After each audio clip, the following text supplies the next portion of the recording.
Miel, sigurado ka ba dyan sa sinasabi mo? Gusto mong itanan kita? Oo, Andres. Oo. Sinasagot na kita. Di ba sabi mo gusto mo ako? Na mahal mo ako? Kung ganun, itanan mo na ako. Ilayo mo na ako sa lugar na to. Bakit ba? May pinagtataguan ka ba dito, Miel? Saka ko na ipapaliwanag sa iyong lahat, Andres. Basta't ilayo mo muna ako dito. Mas maganda kung madadala mo ako sa malayong lugar. Kung kailangang tumawid pa tayo ng dagat. Tawid dagat pa? Miel, kinakabahan ako sa'yo. Masyado naman yatang pabigla-bigla itong gusto mo eh. Kapag hindi mo ko itinanan ngayon, Andres, hinding-hindi na tayo magkikitang dalawa. Ipapakasal ako ng mga magulang ko sa halimaw na Oscar na yon. Kaya nakikiusap ako. Nakikiusap ako sa'yo, magtanan na tayo. Hoy, Andres! Ay, Kalabaw. Jesus Mariosep, kayo lang pala Mang-Iking. Bakit naman ho kayo nang gugulat? Pasensya na, ha? Pasensya na. Ikaw naman kasi. Muntik mo na akong mabangga. Dahil hindi ka nakatingin sa ninaraanan mo. Alam mo namang makipon itong daan natin, Ay, ganun ho ba? Pasensya na rin ho. Bakit ba kasi panay na lang ang habol mo ng tingin dyan? Ayaw mong lapitan. Aba, iho, hindi na uso ang patorpe-torpe ngayon. Ha? Mauunahan ka ng iba kung ganyan ka. Ho? Ano bang sinasabi ninyo, Mang-Iking? Hindi ho nakatingin kay Miel, no? Iba ho yung tinitingnan ko. Shush! Alam mo, iho, matanda na ako. Hindi mo na ako mapagtataguan tungkol sa mga ganyang bagay. Ito lang ang may papayo ko sa'yo. Ngayon pa lang, pormahan mo na yang si Miel kung ayaw mong maunahan. Maunahan? Mang-Iking naman. Parang hindi nyo ho nakita kung gaano karaming binata dito sa atin ang naliligaw agad sa kanya. Kaya nga, makisali ka na. Ikaw talaga bata ko Oo, Ama Andres. Hindi ba't 29 anyos ka na? Ilang taon na lang mawawala ka na sa kalendaryo. Wala ka pa bang balak na mag-asawa? Hindi naman ho sa ganon. Kaya lang ho, hindi naman ako magugustuhan ni Miel eh. At paano mo naman nalaman? Ay hindi mo pa nga sinusubukan kung ako ang tatanungin, alam ko, magugustuhan ka nun kapag nakilala ka niya ng lubos. Salamat ho, Mang-Iking. Pero sa estado pa lang ho ng buhay namin, ang laki na ng agwat naming dalawa. Malabo ho talaga yung sinasabi ninyo. Ay, sus! Wala yun sa ganon, Andres. Bakit? Masipag ka namang bata. Aba, gwapo ka rin naman kahit papaano. Ay hindi ka lang marunong pumorma at mag-ayos.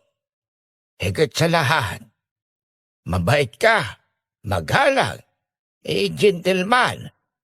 Ikaw nga ang pinakamatino sa lahat ng binata rito sa lugar natin. Masyado nyo naman ho akong pinupuri, Mang-Iking. Dahil yun ang totoo. Alam mo, Andres, bata ka pa lang nasusubaybayan ko na ang paglaki mo. Hanga nga ako sa'yo Kaya gusto kong mapabuti ka. Makinig ka sa akin. Kung matalinong babae ang si Miel, alam kong magugustuhan ka niya. Dahil sa angking ganda ni Miel, pati na rin sa maayos na estado sa buhay, hindi pa man sila nagtatagal noon sa lugar namin, ay dinagsana siya ng maraming manliligaw. Talagang pinilahan siya ng mga kabinataan sa amin noon. Halos lahat naaakit sa ganda niya. At syempre, hindi rin ako nakaligtas doon. Aaminin kong malaki ang pagkakagusto ko kay Miel, pero takot akong sumubok na manligaw sa kanya. Dahil sa tingin ko, malabo namang sagutin niya ako. Pero dahil sa pag-uusap namin yun ni Mang-Iking, nung isang beses na mahuli niya akong sinusundan ng tingin si Miel, parang kahit papano, bigla na lang nabuhayan ang loob ko. Naisip kong tama siya.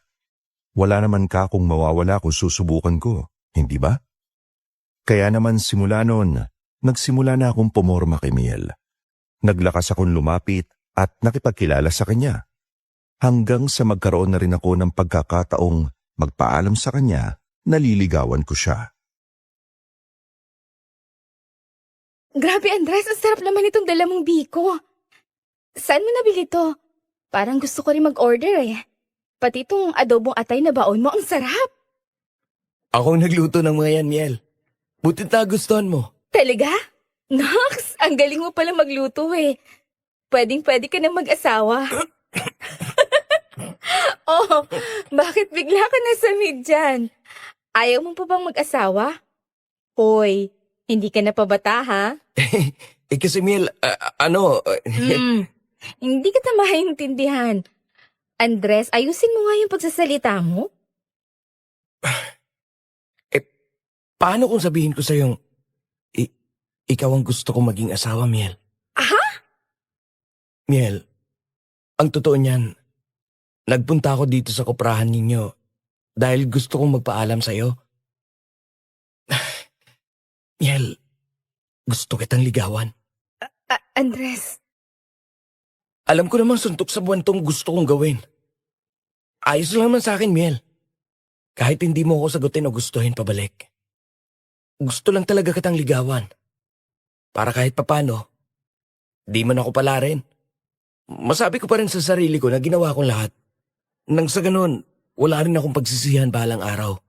Andres, ang totoo. Miel, Oscar? kanina ka pa namin hinahanap ng mama mo eh. Nandito ka lang pala.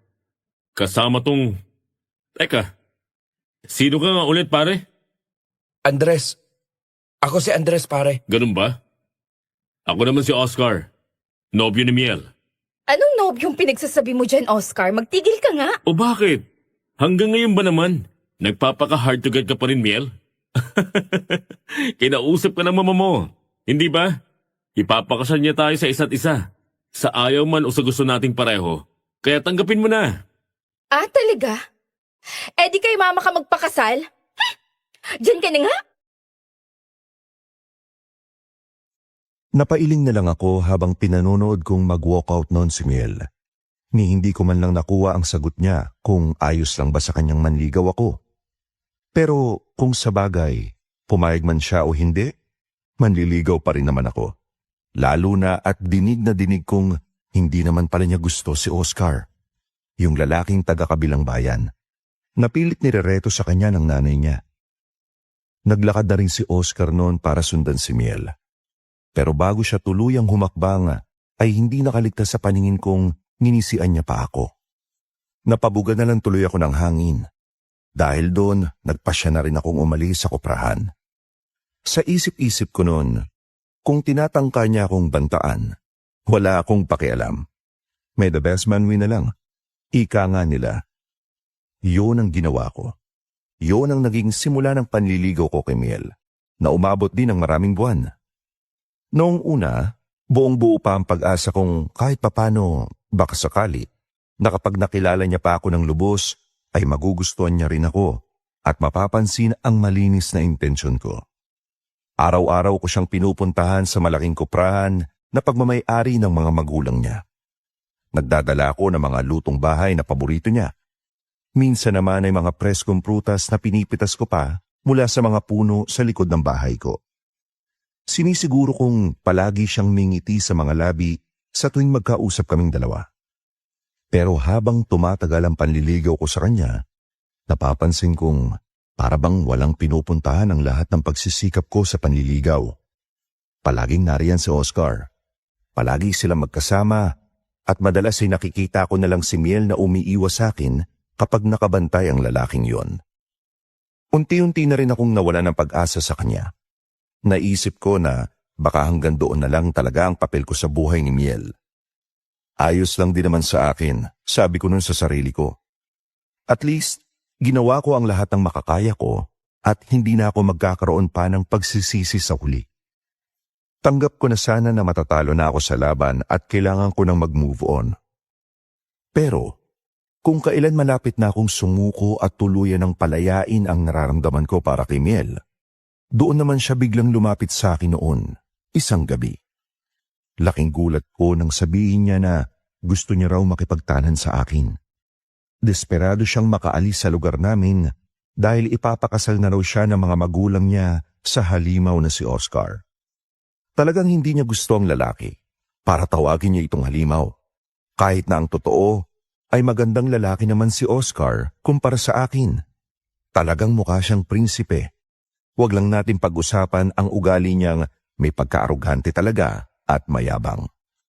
Hindi ko man lubos na maintindihan ang nangyayari noon, ay sinunod ko pa rin ang gusto ng babaeng mahal ko. Handa akong isugal ang lahat para sa kanya at ilayo siya sa kapahamakan. Nagplano kami ng mabilis kung ano ang gagawin namin at kung saan kami pupunta para makapagtago. Napagdesisyonan namin na kailangan na naming umalis kinabukasan din. Pero dahil isa lamang akong simpleng magsasaka, wala akong sapat na ipon para tustusan ang pagtakas naming dalawa. Kaya naman, mabigat man sa loob ko, naisip kong ibenta ang kaisa-isang ari-ariang napundar ng aking mga magulang. Ibinenta ko kay Mang Iking ang maliit kong sakahan para may magamit kaming perang panimula ni Miel sa bagong buhay namin. Mang Iking, sigurado na po ako sa naging desisyon ko ngayon. Ibinibenta ko na po sa inyo itong kaisa-isang sakahang iniwan ng tatay ko para sa akin. Alam ko pong masyadong biglaan ang paglapit ko sa inyo, pero kailangan ko lang po talaga ng malaking halaga ng pera ngayon din para sa isang napaka-importanting lakad. Ay, teka muna, Andres. Ay, huminga ka muna ng malalim. Sigurado ka ba talaga dyan sa sinasabi mong yan? Eh, pamana sa iyo ng mga magulang mo ang lupang ito bago sila pumanaw. Sila ang naghirap para bungkalin at pagyamanin yan. May sayang naman kung ibibenta mo lang ng ganito kababa at mawawalan ka ng sariling hanap buhay dito sa probinsya natin. Opo, Mang Iking. Sigurado na po talaga ako sa gagawin ko. Buong gabi ko po itong pinag-isipan. At eto na pong nakikita kong tanging paraan. Napaka-importante po talaga ng paggagamitan ko ng pera at kailangan kong umalis agad. At saka, alam ko naman po na sa mabuting kamay mapupunta ito dahil kayo ang bibili. Kaya panatag ang loob kong aalagaan ninyo ang lupa at hindi mapapabayaan. Hindi tulad kapag sa ibang tao ko pa itong binenta. Sabihin mo nga sa akin. Dahil ba ito kay Miel, ha, Andres? Balita ko kasi sa buong bayan dyan ikakasal na raw siya sa ibang lalaki sa mga susunod na araw dahil sa kasunduan ng kanyang pamilya. Huwag mong sabihin may bala kayong gawin ng dalagang yaw. Abay mapapahamak lang kayong dalawa kapag gumawa kayo ng hakbang na labag sa gusto ng kanyang mga magulang. Alam mo namang ma-impluwensya rin ang pamilya ng karibal mo, iho. Wala na po tayong magagawa doon, Mang Iking. Mahal na mahal ko po si Miel eh. At nangako ako sa kanya na ilalayo ko siya sa lalaking hindi naman niya gusto. Hindi ko po kaya makita siyang umiiyak at nagdurusa sa piling ni Oscar. Kaya ako na pong gagawa ng paraan para mailigtas siya. Kaya sana po, tulungan niyo na ako. Bilhin niyo na po ang sakahan. Kahit na medyo mababa ang presyo, basta makuha ko lang po ang halaga ngayon mismo para makapaganda na kami sa pag-alis namin. Naiintindihan kita, Andres. Kilala kita mula pa noong bata ka. At alam kong malinis ang intensyon mo palagi. Kung yan talaga ang gusto mo, at buo na ang pasya mo para sa pag-ibig, sige. Halika. Kunin natin sa bahay ko ang pera at ibibigay ko sa iyo ang nararapat na halaga para hindi ka naman malugi sa naging bentahan natin. Pero mag-iingat ka lang sana kung saan ka man mapunta kasama ang nobya mo. Halagaan mo siya ng mabuti at mabuhay kayo ng matiwasay, ha? Maraming salamat po talaga, Mang Iking. Hindi ko po makakalimutan tong malaking tulong niyo sa akin habang buhay. Kayo na po sanang bahala dito sa sakahan. Aalis na po ako mamaya para makapag-impake ng mga gamit dahil mahaba-haba pa po ang magiging biyahe namin mamayang gabi. Pagkakuha ko ng pera mula kay Mang Iking, ay hindi na ako nag-aksaya pa ng oras. Inayos ko ang mga damit ko at ilang mahalagang gamit bago ako nakipagkita kay Miel sa napagkasunduan naming lugar ng gabing iyon. Madilim at tahimik ang buong paligid nang magkita kami sa labas ng baryo at ramdam ko ang matinding kaba sa bawat paghinga niya. Dinala ko siya sa isang malayong probinsya na hindi ko na eksaktong papangalanan pa kung saan, pero tawid dagat yun mula sa probinsya namin sa Bicol. Mahaba at sobrang nakakapagod ang naging biyahe naming dalawa.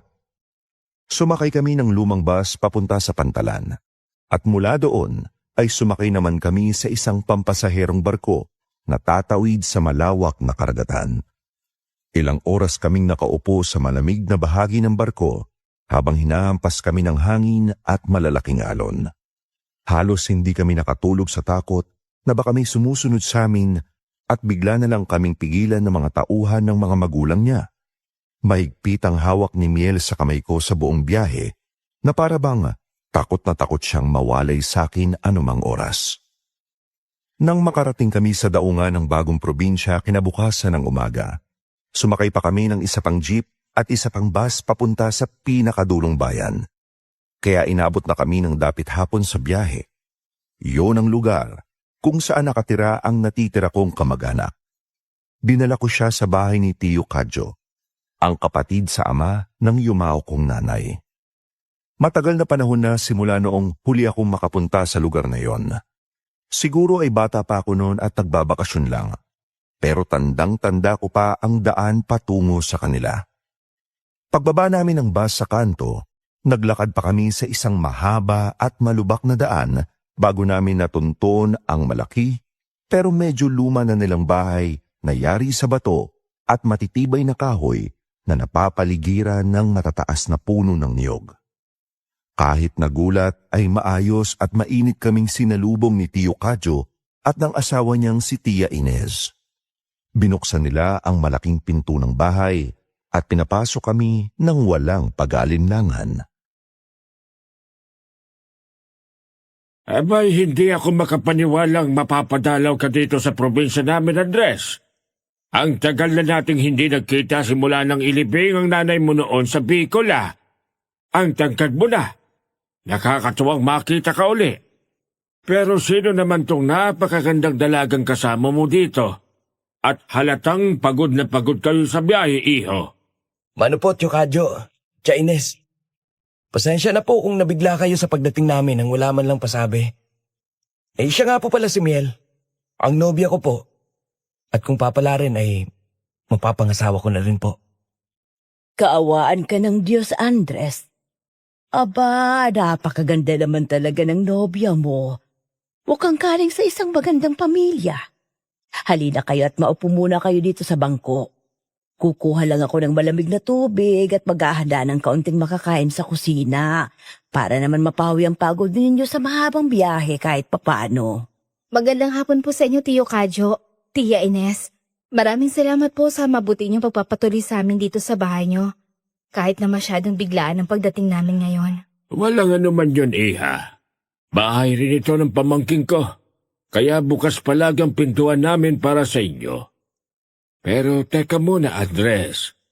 Bakit parang balisa kayong dalawa? May dala kayong maraming bagahe.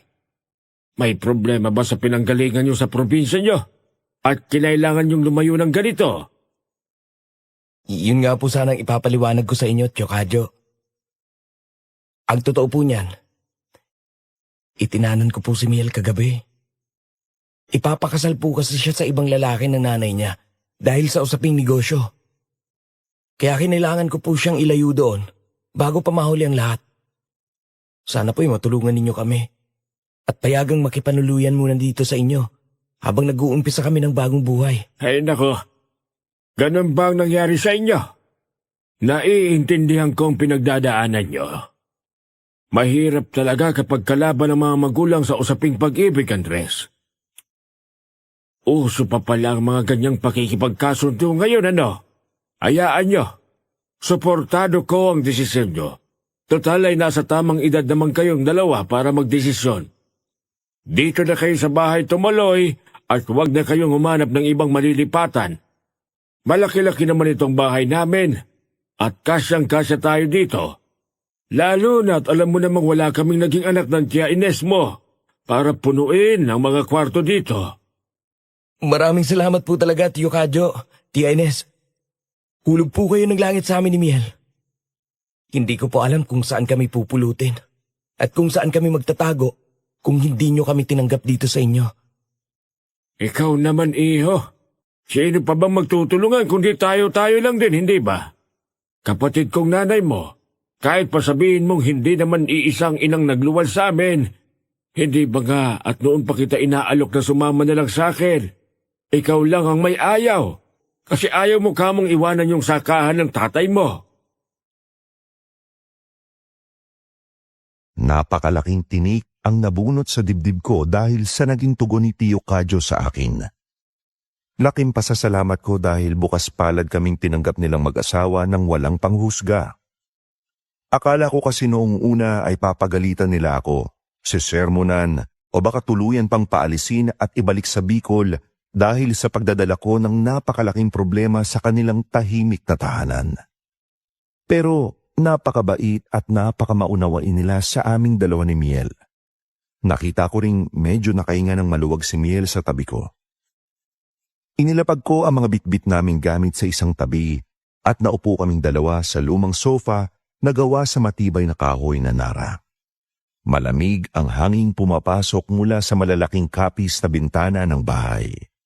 Punong-puno ng mga antigong kagamitan at mga imahe ng santo ang paligid na nagbibigay ng kakaibang katahimikan sa buong kabahayan. Nasa ganun kaming tahimik at maayos na pag-uusap. Umiinom kami ng malamig na tubig na ibinigay ni Tia Ines habang tinatanong kami ni Tio Kadyo tungkol sa naging biyahe namin, nang bigla na lang magbago ang ihip ng hangin. Mabilis na napatayo si Tio Kadyo mula sa kanyang kinauupuan sa katapat naming bangko. Nanlaki ang mga mata niya at napahawak siya ng napakahigpit sa kanyang dibdib na para bang may bigla na lang siyang naramdaman doon. Kinabahan ako ng sobra ng mga sandaling yon. Akmang lalapitan ko na sana siya para alalayan, pero laking gulat ko nang may bagay siyang mabilis na hinugot mula sa ilalim ng kanyang lumang kamiseta. Isa yung maliit na botelya na nakakwintas sa kanya, gamit ang isang itim na tali. Malinaw na malinaw sa mga mata ko na ang lamang langis ng botelyang yon ay parang kumukulo sa sobrang init. Nagkakaroon yon ng mga bula at mabilis na umaangat kahit wala namang apoy o dahilan para umingit yon. Ines! Ines! Bilisan mo ang kilos mo. Isara mo ang lahat ng mga bintana. Pati na rin ang mga pinto sa kusina at sa sala ngayon din. Ay, Diyos kong mahal na Birhen. Kumukulo na naman ba ang hintura mo, Kadyo? Nandiyan na naman ba sila't umaali-aligid para maghanap ng mabibiktima? Tio Kadyo, ano po bang nangyayari sa inyo? Ano po ba yung langis na hawak-hawak ninyo? Bakit po kumukulo? Ang hinturang ito, Andres, ay hindi basta-bastang langis lang. Isa itong sagradong langis na may kasamang malakas na orasyon. Ipinamana pa ito sa akin. Kumukulo ito ng kusa kapag may aswang sa paligid. Aswang po? Oo, iho. Aswang. May mga nabubuhay pa palang ganyan sa panahon ngayon? Andres, Natatakot ka ba, Miel? Ang higpit ng hawak mo. Huwag kayong mag-alala o matakot. Nandito kayo sa pamamahay ko. Kaya makakasiguro kayong ligtas kayo sa anumang kapahamakhang dala ng mga nilalang na yon. Halos mangilabot ako at tumayo ang mga balahibo ko sa batok sa narinig kong yun mula kay Tio Kadyo. Kahit si Miel ay napasinghap at napahawak ng mahigpit sa braso ko, na halos ibaon na niya ang kanyang mga kuko sa balat ko. Damang-dama ko ang matinding panginginig ng mga kamay niya sa sobrang takot. Tumingin ako sa paligid, sa mga nakasarang bintana at pinto, at nakiramdam kung may maririnig akong kaluskos o kakaibang tunog mula sa bubungan. Mukhang natakot yata ng gusto si Miel sa sinabi ni Tio Kadyo, pero sa halip na mataranta, tumawa lang ng bahagya si Tio Kadyo habang tinititigan ang kumukulong langis sa kanyang kamay. Doon niya sinabi at ipinaliwanag sa amin na isa pala siyang albularyo sa lugar na yon, bagamat nagsisimula pa lang daw siya sa gawaing ito at aminado siyang hindi pa siya kasing galing ng kanyang matandang lolo. Kakapasa pa lang daw kasi ng lolo niya sa kanya ng tungkulin nito sa pagiging albularyo bago ito pumanaw dahil sa sobrang katandaan noon lang nakaraang buwan. Kahit na ganoon ang sitwasyon at bago pa lang siya sa posisyon, ipinagmamalaki at sinabi naman ni Tio Kadyo na alam daw niya kung ano ang mga mabibisang pangontra at kung paano ang tamang pagpatay sa isang aswang. Ipinakita niya sa amin ang iba't ibang anting-anting, mga dasal na nakasulat sa maliliit na papel at mga pinatuyong halaman na nakasabit sa dingding ng bahay nila na ginagamit daw niya para itaboy ang masasamang elemento sa kanilang baryo. Siyempre, gulat na gulat ako sa mga nalaman ko mula sa kanya. Napakaraming katanungan ang pumasok sa isip ko noong mga sandaling yon. Bakit ka ako may aswang sa lugar nila? Nakakapagtaka na may aswang pa pala sa panahon ngayon kung saan may kuryente na at modernong kagamitan na ang mga tao. Sabi naman ni Tio Kadyo, oo, totoo daw na meron pa. Dahil hindi naman daw nawala o tuluyang naglaho ang mga nilalang na ito sa mundo gaya ng inaakala ng karamihan. Madalas, nagtatago na lang sila ngayon at bihirang lumabas o makisalamuha sa mga normal na tao sa araw-araw. Hindi po talaga ako makapaniwala sa mga kinukwento ninyo, Tio Kadyo. Bakit po may aswang dito sa lugar ninyo? Akala ko po talaga sa mga pelikula at sa mga kwentong bayan lang pinag-uusapan ang mga ganyan sa panahon natin ngayon. Dahil gawa-gawa lang daw yon ng mga ninuno natin para manakot. Ganyan naman talaga ang sinasabi ng mga nasa posisyon para hindi natin malaman ang totoo sa paligid natin, Andres. Huwag ka nang magtaka. Ang mahalaga ngayon ay alam mong talagang totoo sila.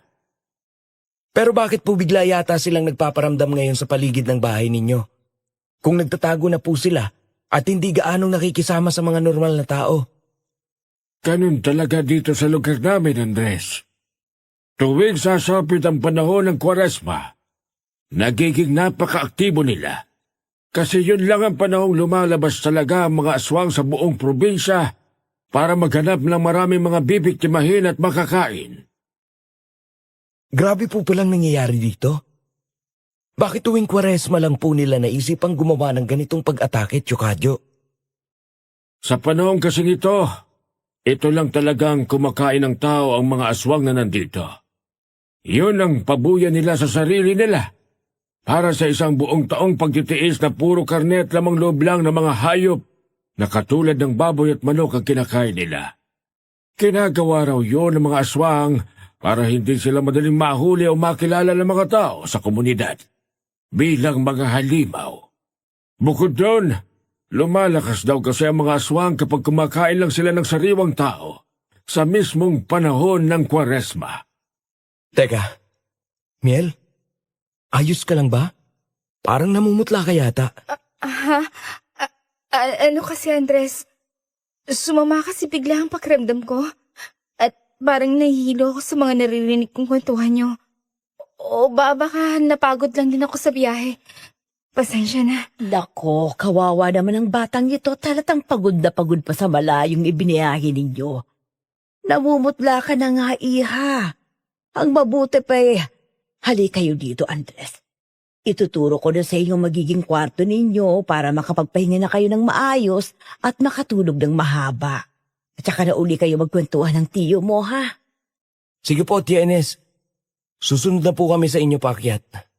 Maraming salamat po ulit sa lahat ng tulong ninyo at sa pagpapaliwanag. Tara na, Miel. Alalayan na kita. Papasok sa kwarto natin. Sa mga naging paliwanag at sinabi ni Tio Kadyo, kahit papano ay nakampante naman ang loob ko at nawala ang matinding kabako sa dibdib. Ligtas kami sa bahay na yon, dahil nga marunong naman pala si Tio Kadyo pagdating sa paglaban at pagtataboy sa mga aswang na umaligid sa paligid. Ganon din sana ang inaasahan kong mararamdaman ni Miel, pero iba ang naging reaksyon niya.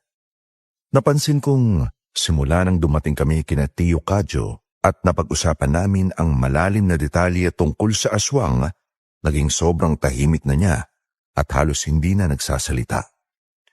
Inalalayan ko si Miel sa paglalakad at napansin kong malamig na malamig ang mga kamay niya. Naawa tuloy ako sa kanya. Hinayaan ko na lang muna siyang magpahinga sa malambot na kama. Sa mga sumunod na araw ng pananatili namin ni Miel kina Tio Kadyo, doon ko mas napansin ang naging sitwasyon ng baryo nila. Halos araw-araw ay ganoon ang nakikita naming dalawa sa baryo. Kapag may araw pa at maliwanag ang paligid, abalang-abala mga taga-baryo sa kani-kanila mga gawain. Makikita mo silang mabilis na naglalakad sa kalsada, nag-iigib, nagsisibak ng kahoy, nagmamadaling mamili sa palengke, at pilit na tinatapos ang mga gawaing bahay. Pero kapag palubog na ang araw at magsisimula ng kumagat ang dilim, bigla na lang naglalaho ang mga tao sa labas. Nakapagsara na silang lahat ng mga bintana at pinto at nananatili na lang sa loob ng kani-kanilang mga tahanan. Wala ka nang makikitang pakalat-kalat sa kalsada. Kahit pa mga alagang aso o pusa ay ipinapasok nila sa loob ng bakuran para walang maiwan sa labas. Nakakapanibago ang ganitong klaseng buhay, lalo na para sa akin na sanay sa lugar namin kung saan kahit gabi na ay may mga nagiinuman pa sa labas o nagkukwentuhan ng mga kapitbahay sa harap ng mga tindahan.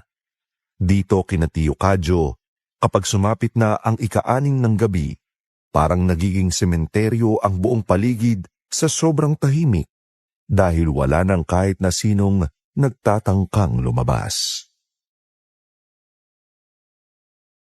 Tio Kadyo, napapansin ko lang po, masyadong nagmamadali ang mga tao dito sa inyo.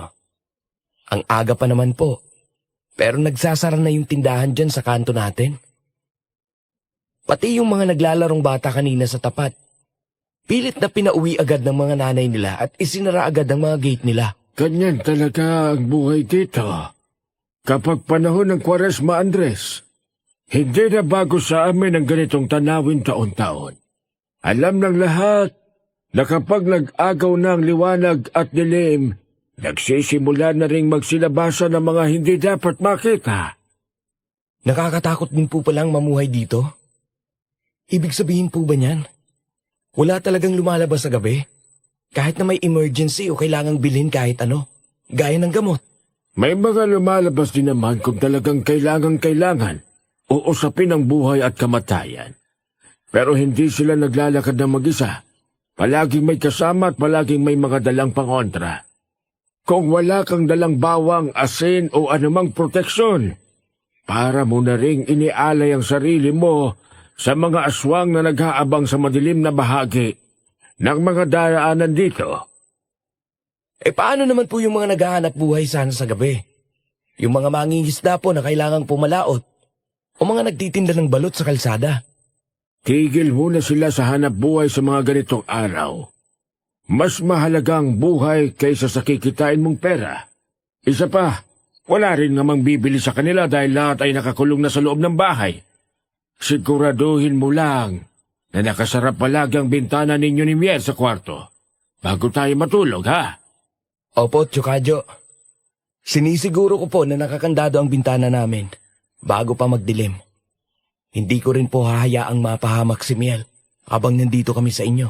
Kadyo, pumasok na kayo dito sa loob ni Andres. Lalamig na itong inihain kong hapunan natin sa lamesa. Tawagin mo na rin si Miel sa taas para makasabay na natin siyang kumain.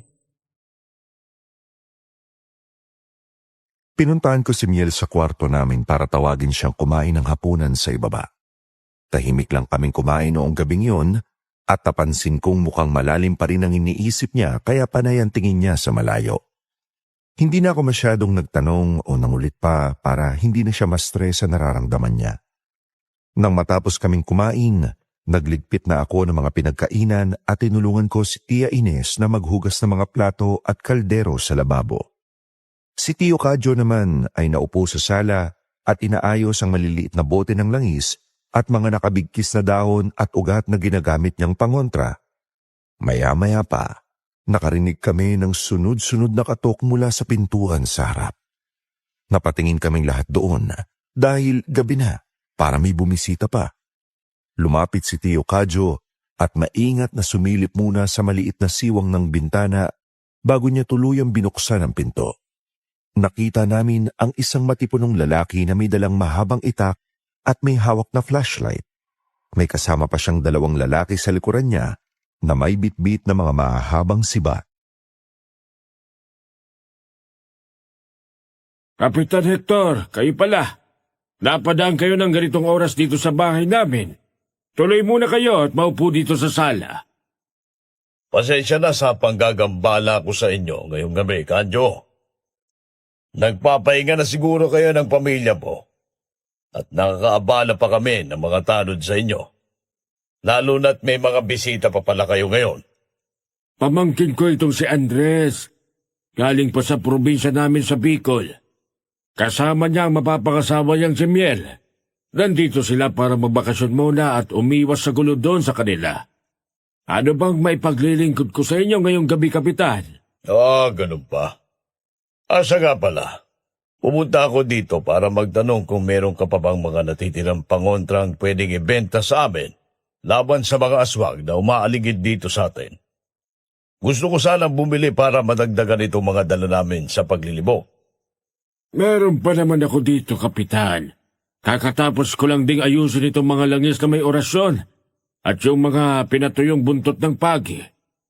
Bakit? Naubusan na ba yung mga kasama nating tanod sa pagruronda? Hindi naman sa nauubusan. Ang totoo niya, Kadyo, napansin namin ng mga tanod na parang mas nagiging agresibo na ang mga aswang ngayon kumpara noong mga nakaraang linggo. Kagabi lang, may muntik na silang makuhang bata sa kabilang kanto. Mabuti na lang at mabilis na nakasigawang may-ari ng bahay, kaya nakatakbo agad kami papunta doon bago pa man maging huli ang lahat. Ganun po ba kalala ang sitwasyon dito ngayon? Kapitan Hector? Nakakapasok po ba sila sa loob mismo ng mga bahay ng mga tao para mang-atake? Oo, iyo. Sinisira nila ang mga bubong na gawa sa nipa o yelo. Minsan naman ay ginagasgas nila ang mga pader hanggang sa makahanap sila ng butas na pwedeng pasukan. Napansin din namin na parang mas naging malalakas din sila ngayon. Hindi na sila basta-basta natatakot sa mga simpleng ilaw o sa dami naming nagro-ronda sa iisang lugar. Kaya pala kanina pa hindi mapakali itong hinturang nakasabit sa leeg ko, Kapitan. Nararamdaman kong marami silang paghala-gala ngayon dito sa baryo natin. Heto ang 3 bote ng lakis. Ipahid niyo yan sa mga armas niyo bago kayo magpatuloy sa pagroronda para masigurong masusugatan sila kapag tinamaan niyo sila mamaya. Maraming salamat dito, Kadyo. Heto ang bayad para sa mga bote ng langis. Malaking tulong ito para sa kaligtasan naming mga nagbabantay sa buong baryo. Mag-iingat kayo dito sa bahay ninyo at siguraduhin ninyong nakasara lahat ng mga pwedeng daanan o lusutan ng mga aswang bago kayo matulog. Salamat din, Kapitan. Makakaasa kayo na mahigpit ang mga kandado namin. Kayo rin, mag-iingat kayo sa paglilibot nyo sa mga kalye natin. Huwag kayong maghiwa-hiwalay ng mga kasama mo at mahirap na kapag naisahan kayo. Sige, maiwan na namin kayo. Magbabatuloy pa kami sa pagrurunda at kailangan pa naming puntahan ang mga dulo nitong baryo natin bago maghating gabi. Magandang gabi sa inyo at magpahinga na kayo. Nang makaalis na sina Kapitan Hector at ang mga kasama niyang tanod, maingat na isinara at kinandado ulit ni Tio Kadyo ang malaking pinto namin. Dinoble niya pa ang matigas na kahoy na trangka nito para makasiguradong walang makakapasok mula sa labas. Nakaramdam ako ng matinding kaba dahil sa mga kinuwento ni Kapitan Hector. Kung pati ang mga mismong nagbabantay sa baryo ay nahihirapan ng tapatan ng mga aswang, ibig sabihin ay malala na talaga ang sitwasyon doon. Pumasok yun sa isip ko at hindi ko maiwasang mag-alala ng todo para sa kaligtasan namin ni Miel. Umakyat ako sa ikalawang palapag ng bahay at naglakad papunta sa kwarto naming dalawa para tingnan kung ayos lang ba ang nobya ko. Pagbukas ko ng pinto, nadatnan ko si Miel na hindi pa rin natutulog. Napansin ko agad sa kilos niya na balisa siya. Naglalakad siya ng pabalik-balik sa gitna ng aming kwarto at halatang ninerbiyos siya dahil ninangat-ngat pa niya ang mga kuko niya sa daliri. Hindi niya napansin ang pagpasok ko hanggang sa tuluyan ko nang isinara ang pinto at lumapit ako ng dahan-dahan sa kanya. Miel, anong nangyayari sa'yo? Kanina ka pa ganyan. Akala ko natutulog ka na dahil maaga kang umakyat dito pagkatapos nating kumain sa baba. Andres, nandito ka na pala.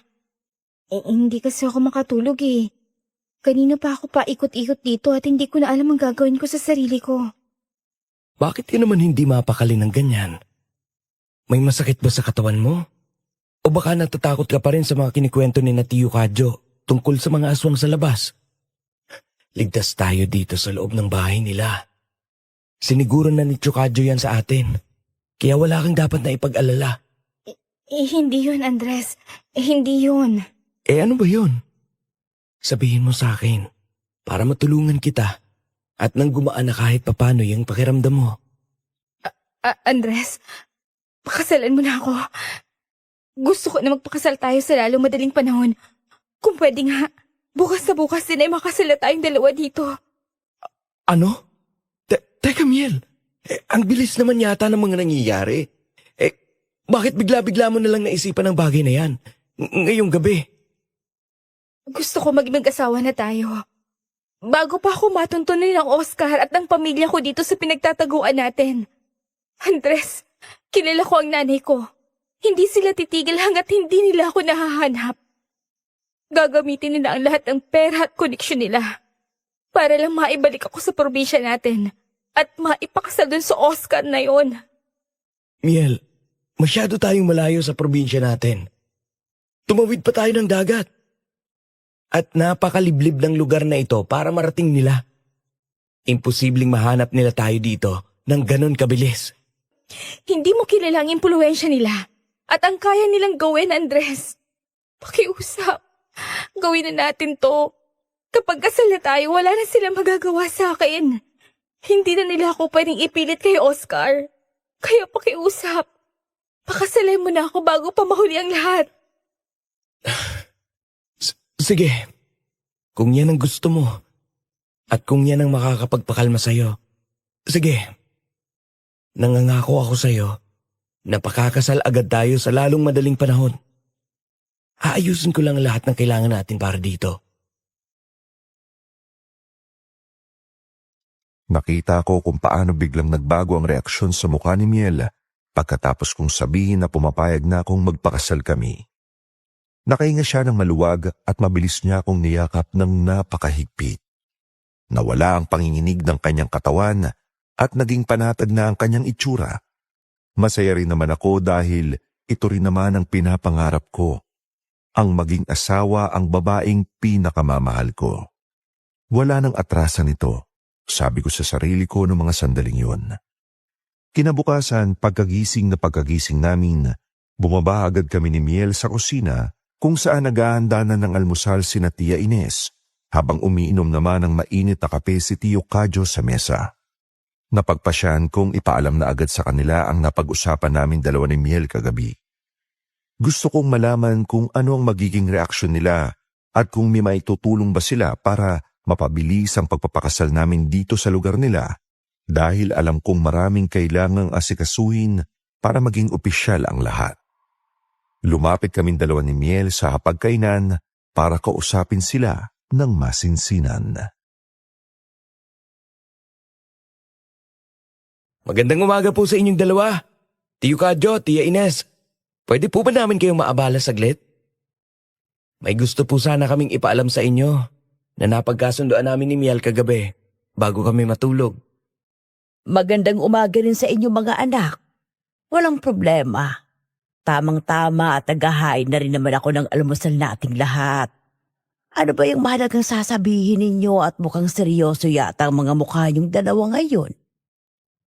Oo nga, Andres. May problema ba kayo? Huwag kayong mahiyang sabihin kung ano pa man ang mga kailangan nyo, ha? Ito rin yung bahay nyo, itong tahanan natin. Wala po kaming naging problema, Tio Kadyo. Napakaayos po ng lahat at masarap ang tulog namin palagi dito. Ang totoo niyan, gusto ko po sanang ipaalam sa inyo na nagdesisyon na po kami ni Miel. Gusto na po sana naming magpakasal dito sa lalong madaling panahon. Nako, totoo ba yung narinig ko? Magpapakasal na kayong dalawa ng tuluyan? Abay, napakagandang balita naman yan. Opo, Tia Ines. Gusto na po sana namin mapabilis ang proseso para maging legal na po kami mag-asawa bago po may dumating na problema mula sa pinanggalingan namin. Natatakot po kasi ako na baka mahanap kami ng mga tao ng magulang ko at sapilitan akong iuwi doon. Naiintindihan kong nararamdaman mo, Miel. May punto ka rin dyan. At mas mabuti ang mag-ingat tayo. Kapag nakasal na kayo ng pamangking ko, mahihirapan na silang bawiin ka at pilitin sa isang kasundo ang hindi mo naman ginusto sa umpisa pa lang. Mas mabuti nga na magpakasal na kayo kaagad para may basbas na rin ang banal na seremonya ang pagsasama niyong dalawa sa mata ng tao at ng Diyos. Yun na nga rin po ang naisip ko, Tiyo. Mas magiging tahimik po ang isip ni Miel at mas mapapanatag po kami pareho kapag nangyari ito agad-agad. Ang problema po, hindi ko alam kung paano kami magsisimula dito dahil hindi po ako pamilyar sa mga taong lalapitan sa bayan ninyo dito. Huwag kayong mag-alala tungkol dyan sa pag-aayos, Andres. Kilala namin ang kura paroko dito sa bayan namin, si Father Luis. Mabait yun at maiintindihan niya ang sitwasyon ninyo kung ipaliliwanag natin ng maayos. Ako nang bahalang kumausap sa kanya mamaya pagpunta ko sa palengke. Tama yon. At para sa isang maliit na salo-salo, kami nang bahala ng Tia Ines mo dyan. Hihingi na lang kami ng tulong sa ilan nating mga kapitbahay na pinagkakatiwalaan ko para maganda ng kaunting pagkain. Hindi man ito magiging kasing grande ng kasal ng mga mayayaman. Sisiguruhin naming magiging masaya at maayos ang araw nyo bilang mag-asawa. Uso naman ang bayanihan dito. Maraming salamat po talaga sa inyo, Tiyo Kadyo at Tia Ines. Sobrang laking tulong po nito para sa amin. At hindi namin ito kakayanin ng kami lang. Hindi po namin alam kung paano namin kayo masusuklian sa lahat ng kabutihang ipinapakita ninyo sa amin mula pa noong unang araw na dumating kami dito sa poder ninyo. Maraming salamat po sa inyo. Nabuhayan po ako ng loob dahil sa pag-iintindi at tulong ninyo. Tatanawin ko pong malaking utang na loob ito sa inyo. Jesus, Iha, huwag mo nang intindihin yon. Parte ka na rin ng pamilya namin. Lahat ng taong mahal nitong pamangking ko, mahal ko na rin. Siya nga naman, Biel. Nakakatuwa nga at naging masaya na itong bahay namin mula nang dumating kayo. Sobrang gaan ang pakiramdam ko pagkatapos naming makausap sina Tio Kadyo at Tia Ines sa kusina. Hindi sila nagdalawang isip na suportahan kami sa desisyon naming ito at handa pa silang gumastos para mabigyan kami ng kahit munting handaan lang. Agad din namang kumilos si Tia Ines. Nang araw ding yun, pumunta siya sa bayan para makausap si Father Luis at ipaliwanag ang buong sitwasyon naming dalawa ni Miel. Ayon sa kanya, pagbalik niya mula sa palengke, pumayag naman daw ang pare na ikasal kami sa susunod na araw dahil na rin sa matinding pakiusap ni Tia Ines at sa pagpapaliwanag na kailangan namin ng proteksyon at basbas bago pa mangyari ang mga hindi inaasahang gulo mula sa pamilya ni Miel. Nag-umpisa na ring maghanda ng mga gagamitin sina Tio Kadyo pagdating ng hapon. Nagpalinis siya ng malaking espasyo sa likod ng bahay nila para doon daw namin ilalagay ang mahabang mesa at doon kami magsasalo-salo pagkatapos ng seremonya. Kahit na madali ang desisyon nito at wala kami gaanong pera, pinilit nilang maging espesyal ang araw na yon para sa aming dalawa. Si Miel naman ay halatang mas naging kalmado na kumpara noong nakaraang gabi. Madalas ko siyang nakikitang nakangiti habang tumutulong kay Tia Ines sa paglilinis ng mga gagamitin sa bahay.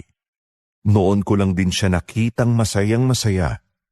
Dahil doon, kahit papaano, napawi na sa isip ko yung pagdududang meron ako. Simula pa lang nang sabihin sa akin ni Miel na gusto niyang makipagtanan sa akin.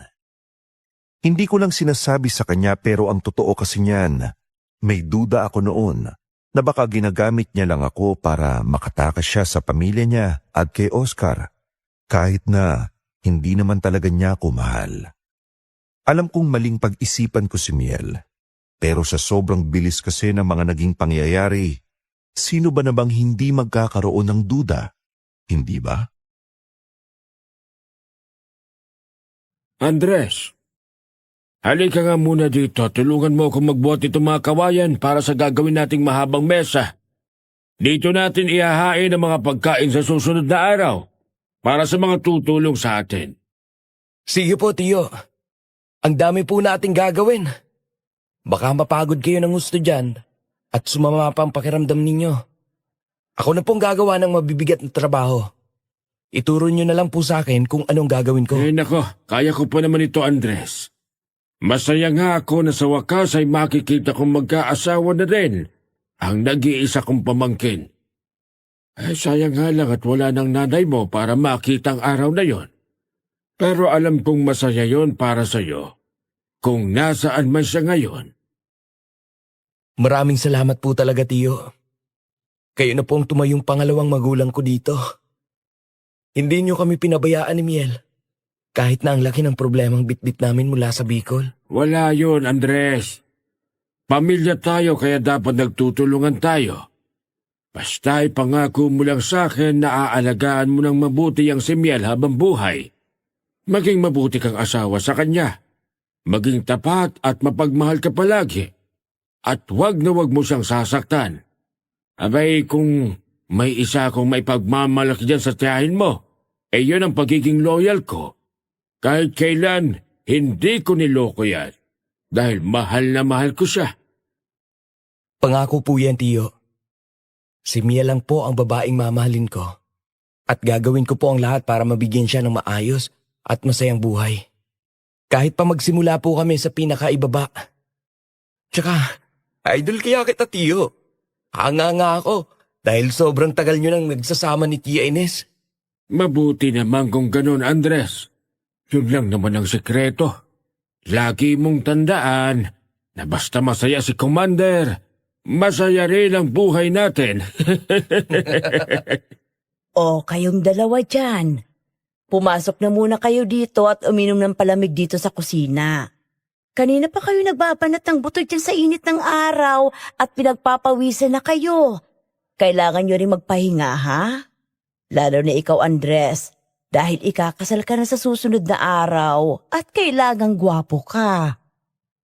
Opo, Tia Ines. Papunta na po kami dyan. Tara na po, Tio Kadyo. At baka magalit na ang commander ninyo sa loob ng bahay natin. Ganon naging kabilis ang takbo ng mga pangyayari sa buong araw na iyon. Isang araw na lang ang hinihintay namin at ikakasal na kami ni Miel at magiging isa na kami. Ang lahat ay abala para sa munting selebrasyon namin. Nakikita ko ang kagalakan sa mata ng mga tiyahin na tiyuhin ko at pati na rin sa mukha ni Miel na minsan pang humarap sa akin ng may magandang ngiti bago kami matulog. Sa mga oras na yon, pakiramdam ko ay ako na ang pinakamaswerteng lalaki sa mundo at tila ba napakabuti ng tadhana sa akin. Wala na akong hinihiling pa kundi ang mapabilisang oras para sumapit na ang araw ng kasal namin na matagal ko nang pinapangarap. Inayos ko ng mabuti ang mga isusuot ko kinabukasan at plinansya ko pa ito ng paulit-ulit. Isang simpleng puting polo at itim na pantalon lang ang gagamitin ko. Pero para sa akin, pakiramdam ko ay nakasuot ako ng mamahaling barong dahil sa napakalaking okasyon ng buhay ko. Pinangarap ko ito ng napakatagal. At heto na, Halos abot kamay ko na ang araw na matatawag ko na siyang misis ko at wala nang makakaagaw sa kanya. Ang akala ko ay magiging tuloy-tuloy na ang saya at kapayapaang nararamdaman ko ng mga panahong yun. Ang akala ko, dahil nandito na kami sa lugar na malayo sa pamilya niya at malapit na kaming makasal, ay magiging maayos na ang lahat para sa amin. Hindi ko alam na bago pa man dumating ang mismong araw ng kasal namin, may malaking revelasyon na gugulantang sa buong pagkatao ko at magpapabago sa lahat ng aking paniniwala. Isang madilim na lihim na hindi ko inaasahan na siyang tuluyang sisira sa lahat ng aking inakala. Miel, magpahinga ka na kaya muna. Kanina ka pa nagwawalis dyan sa bakuran. Baka mapagod ka na masyado. Ayos lang ako, Andres. Masaya nga akong tumutulong dito. Kesa nakaupo lang ako sa loob ng bahay. Bukas lang pinakahintay nating araw. Kaya dapat, siguraduhin malinis ang buong paligid. Pero pawis ka na sa ginagawa mo. Umupo ka na muna dyan sa gilid at ako nang tatapos niyan. O talaga? Masyado ka nag-aalala sa akin. Hindi naman ako maselan o mahina para mapagod agad. Masaya lang talaga ako, Andres. Masayang masaya ako na ikaw makakasama ko habang buhay. Sana nga, Miel. Sana nga'y mapasaya kita palagi kapag naging mag-asawa na tayong dalawa. Mapapasaya mo ako, Andres. Sigurado ako doon. Mahal na mahal kita. Tandaan mo yan palagi, ha? Wala nang ibang pwedeng sumira sa araw natin bukas. Mahal din kita, Miel. Sige na, pumasok ka na muna at uminom ng tubig doon sa kusina para naman mapreskuhan yung pakiramdam mo. Ako nang bahala dito sa labas. Isang araw bago ang inaasam naming kasal ni Miel, abalang-abala ang lahat sa loob at labas ng bahay mula pa kaninang umaga. Si Tia Ines ay buong maghapong nasa kusina, naghahanda ng mga rekado at nag-aayos ng mga lulutuing handa para sa amin bukas. Si Tio Kadyo naman ay abala sa paggawa ng mga paragdagang upuan na gawa sa kawayan at sa pag-aayos ng mahabang mesa sa likod bahay na gagamitin ng mga bisita. Pag-alis ni Miel para pumasok sa kusina, naiwan ako mag-isa habang hawak-hawak ang martilyo. Nakita ko ang mga ngiti niya at ang pagmamahal sa mga mata niya kanina. Pero sa halip na matuwa, hindi ko maintindihan kung bakit bigla akong nakaramdam ng matinding pagkabalisa. Parang unti-unting bumibigat ang dibdib ko. Kinakabahan ako na ewan, hanggang sa sumagi pa sa isip ko na parang ayoko munang ituloy ang kasal namin bukas. Pumasok sa isip ko ang napakaraming takot at alinlangan. Paano kung matuntun kami ng pamilya niya at magkagulo lang dito? Paano kung hindi siya sanay sa ganitong klaseng buhay at naghirap lang siya sa piling ko dahil wala naman akong maipagmamalaking yaman gaya ng kinasanayan niya? Paano kung nagmamadali lang kami ng sobra at hindi pa talaga kami handa? Bawat katanungang yun ay nagpapahina ng loob ko at nagpapalamig sa mga kamay ko. Gusto kong tumakbo, gusto kong umurong. Pero sa tuwing maiisip ko namang malulungkot ng sobra ang mahal kong si Miel, oras na umatras ako sa kasal namin, bigla na lang nagbabago ang isip ko. Hindi ko siya kayang makitang umiiyak dahil sa akin. Kaya naman, pilit ko na lang inalis sa sistema ko ang pakiramdam na yon. Ipinagpatuloy ko ang pagpupukpok ng pako sa kawayan at huminga ng malalim para pakalmahin ang sarili ko. Andres, kanina pa kita pinagmamasdan dito. Bakit parang nakatulala ka na lang dyan sa hawak mong martilyo at hindi mo na itinuloy ang paggawa niyang mahabang bangko? Wala po ito, Chukadyo. Nagpapahinga lang po ako saglit dahil medyo nangawit yung baraso ko sa pagpupukpok. Ako'y wag mong pinaglololoko, Andres, ha? Pamangking kita, kabisado kong itsura mo. Kapag may malalim kang iniisip, kahit pa matagal tayong hindi nagkita. Tsaka, kanina ko pa napapansin parang umiiwas ka ng tingin kay Miel. habang kinakausap ka niya. Nakita niyo po pala yun, Tio Kadyo? Pasensya na po talaga kung nagiging lutang ako ngayon. Masyado lang po sigurong mainit ang panahon. Ano ba talagang problema? Bukas na ang pinakamahalagang araw sa buhay niyo, pero ganyan ang itsura mo. Para kang nakakita ng multo.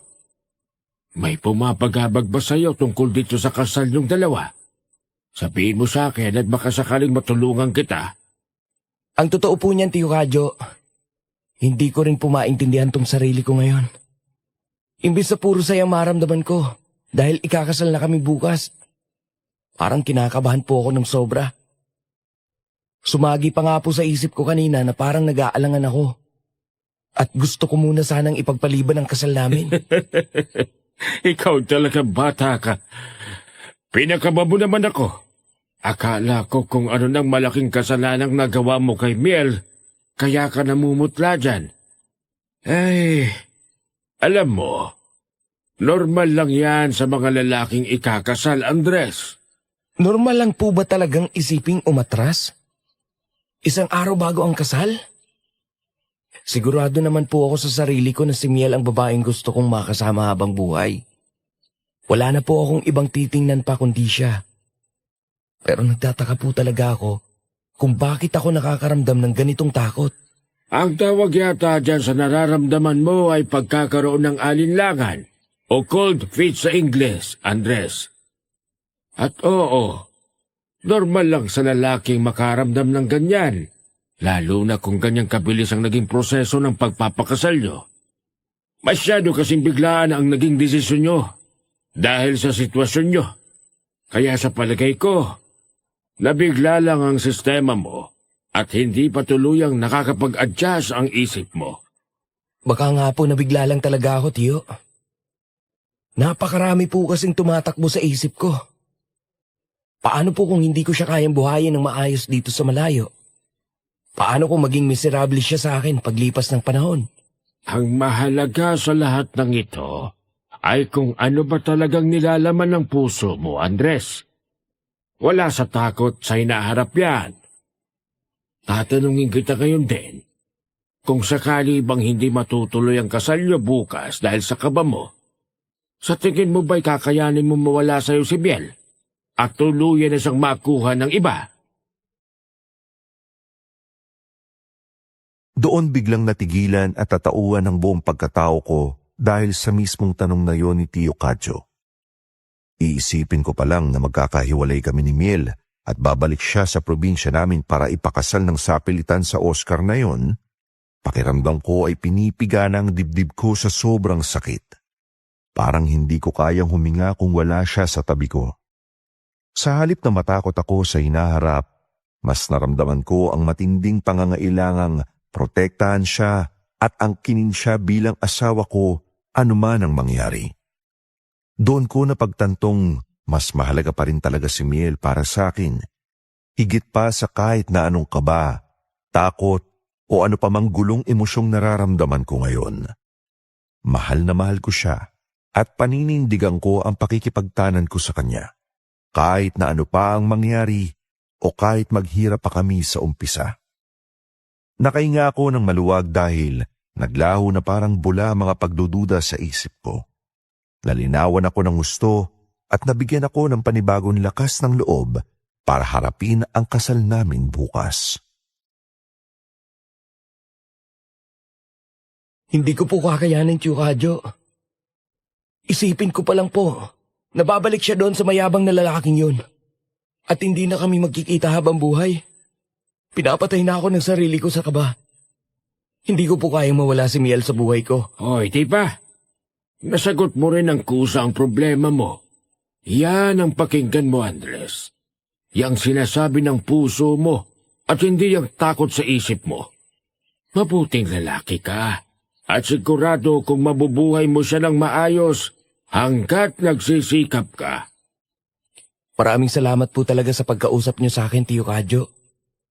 Matutuwa po siguro ang nanay ko kung malalaman niyang nandito kayo para gabayan ako sa ganitong sitwasyon. Nakahinga na po ako ng maayos ngayon dahil sa inyo. Walang anuman, Andres. Basta ba ipangako mo na itutuloy mo yan bukas at huwag na huwag kang tatakbo kapag kaharap niyo na si Father Luis. Kundi ako mismo nga hataw sa'yo nitong martilyo para matauhan ko ulit, ha? Opo, Tio Kadyo. Hindi po ako aatras. Buong-buo na po ang loob kong pakasalan si Miel. Bukas na bukas din. Teka po, Tio Kadyo. Narinig niyo po ba yon? Parang atungal ng isang malaking hayop. Galing dun sa direksyon ng kakahuyan sa likod natin, ah. Oo, narinig ko rin yun. May mga aswang sa paligid natin ngayon.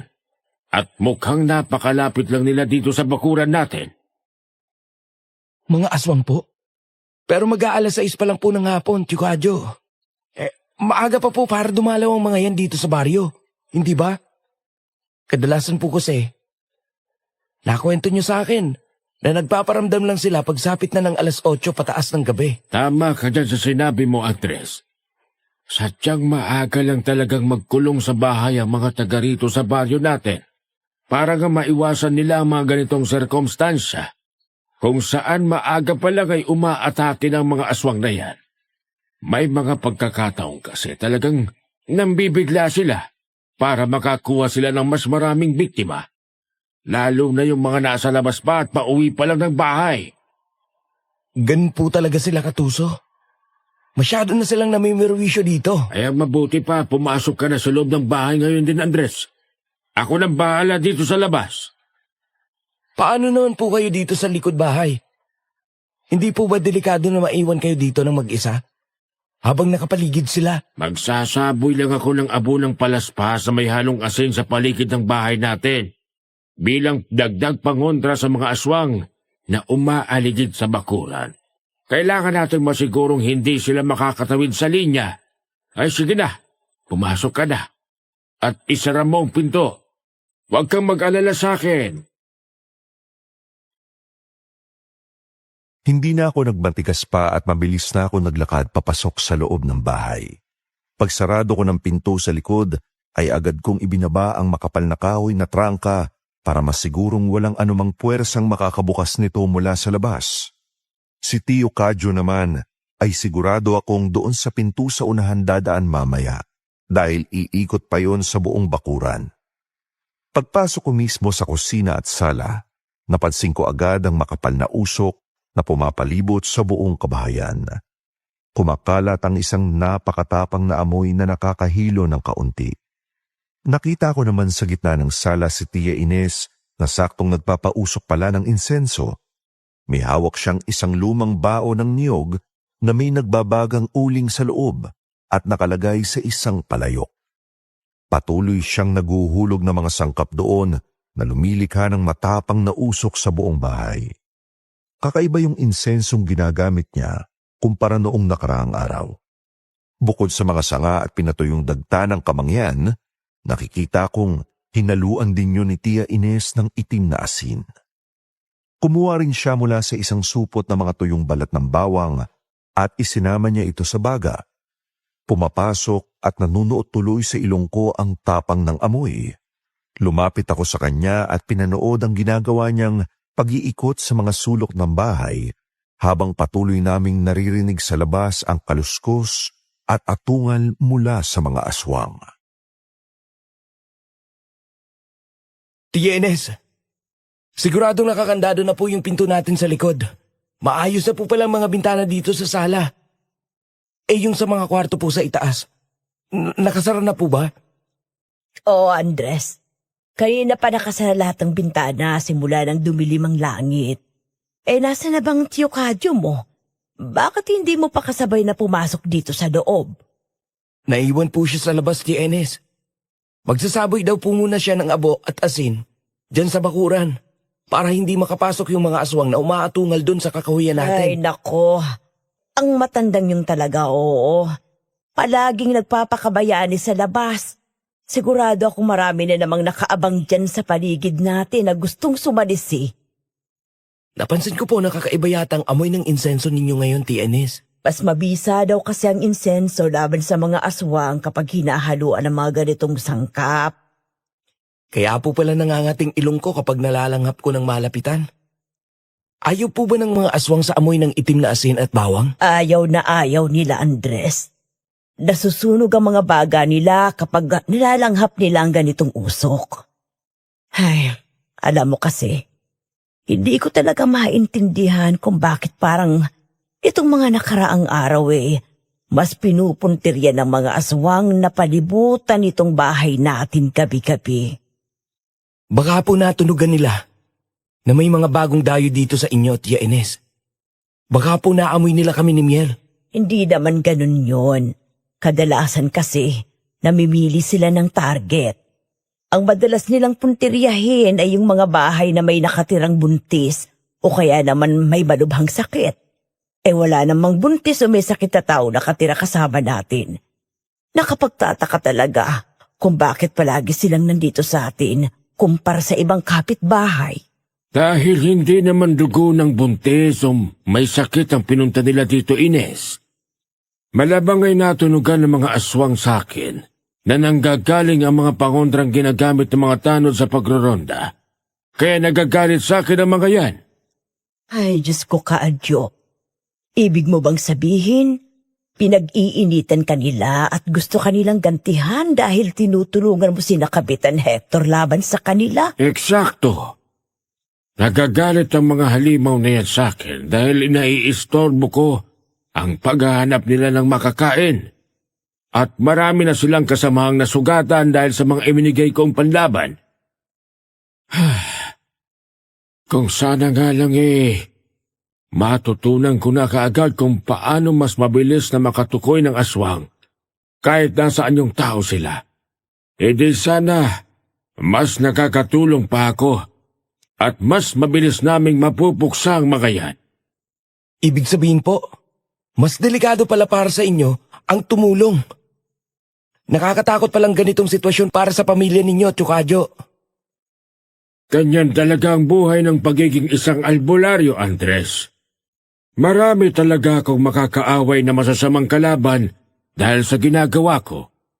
Kailangan ko tong tanggapin dahil ito ang tungkulin ko sa baryong ito. Mag-iingat ka palagi, Kadyo. Paano kung isang gabi masira nila itong mga pangontra natin dito sa bahay? Paano na tayo kapag nakapasok sila? Huwag kayong mag-alala at wala kayong dapat ikatakot. Hindi naman makakapasok ang mga aswang sa bakuran natin dahil nga sa dami ng pangondrang nakapalibot dito. Ang mabuti pa magpahinga na tayong lahat ngayong gabi ng mas maaga. Total naman ay natapos na natin ang mga kailangang gawin para sa kasal niyo ni Miel bukas, Andres. Matulog na tayo para may lakas kayo para sa seremonya bukas. Umakyat na nga ako sa kwarto namin ni Miel pagkatapos namin mag-usap ni Tio Kadyo at Tia Ines sa ibaba. Pagbukas ko ng pinto, hindi ko agad nakita si Miel sa loob. Pero narinig kong lumalagaslas ang tubig ng gripo sa banyo doon sa loob ng kwarto namin.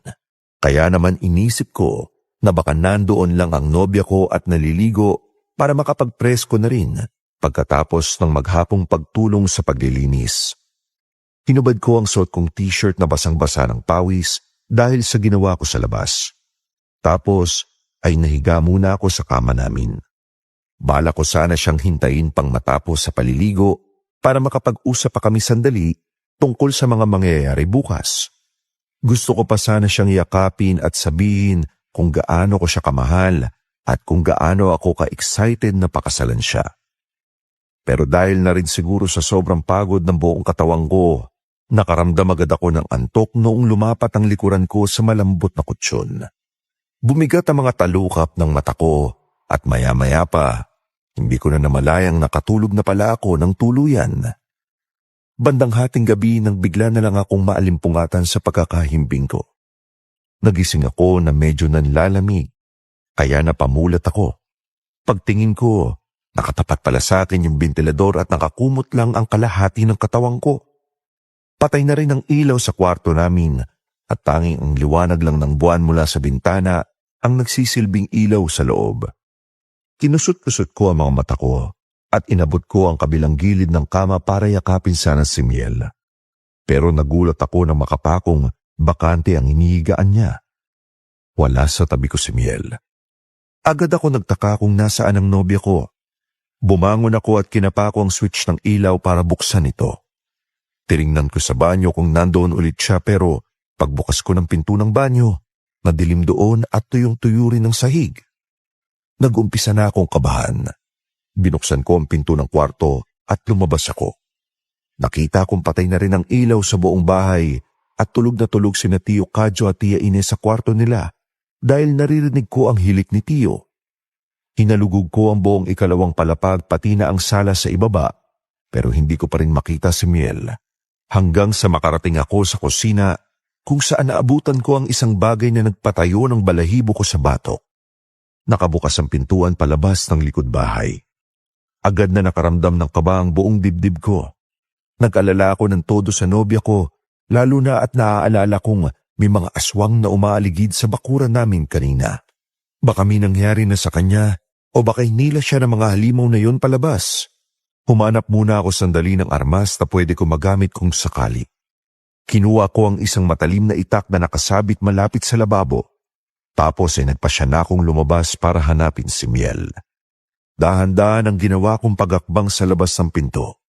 Sobrang tahimik ng paligid at tanging mga kuliglig lang ang naririnig ko.